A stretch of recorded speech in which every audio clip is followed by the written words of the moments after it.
আলাইকুম viewers, cooking studio by তাসিনেশা চ্যানেলের আজকের পর্বে আপনাদের সবাইকে স্বাগতম জানাচ্ছি ডিম তেলানির রেসিপিটি দেখার জন্য।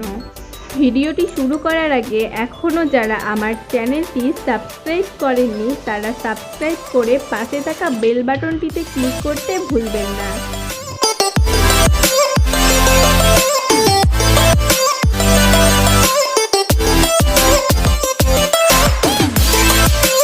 ডিম তেলানি তৈরি করার জন্য আমি প্রথমে একটি ফ্রাই প্যানে পরিমাণ মতো তেল দিয়ে দিচ্ছি। তেলটা গরম হয়ে আসলে হাফ কাপের মতো পেঁয়াজ কুচি দিয়ে দিচ্ছি।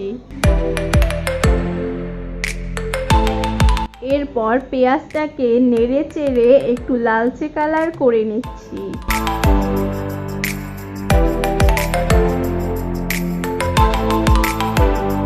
পেঁয়াজটা লালচে কালার হয়ে গেছে।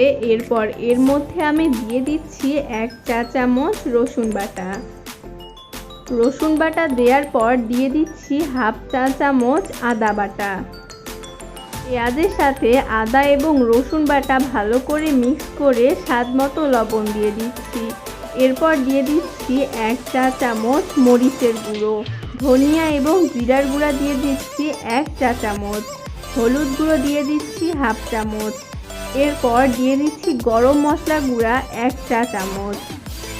মশলাগুলো দেওয়ার পর আমার তেলের পরিমাণটা কম মনে হয়েছিল, তাই আমি আরও একটু তেল অ্যাড করে দিয়েছি। এরপর সবগুলো মশলা একটু নেড়ে চেড়ে মিশিয়ে নিয়ে এর মধ্যে আমি 2 গ্লাস গরম পানি দিয়ে দিচ্ছি। এ পর্যায়ে কিন্তু গরম পানি ব্যবহার করতে হবে, ঠান্ডা পানি ব্যবহার করা যাবে না। 1 চামচের মতো ধনেপাতা কুচিয়ে অ্যাড করছি।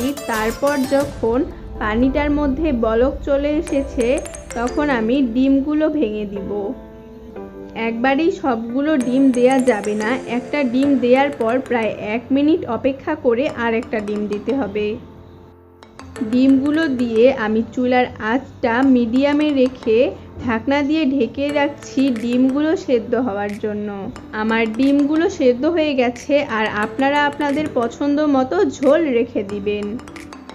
দেখলেন তো কত সহজেই তৈরি করে ফেললাম ডিম তেলানি। বাসায় যদি কোনো কিছু রান্না করা না থাকে আর খুব তাড়াতাড়ি কিছু রান্না করে খেতে হয়, তাহলে আপনারা এই ডিম তেলানিটা তৈরি করতে পারেন। আশা করি আমার আজকের এই রেসিপিটিও আপনাদের কাছে ভালো লেগেছে। ভালো লেগে থাকলে অবশ্যই একটি লাইক দিবেন। আল্লাহ হাফেজ।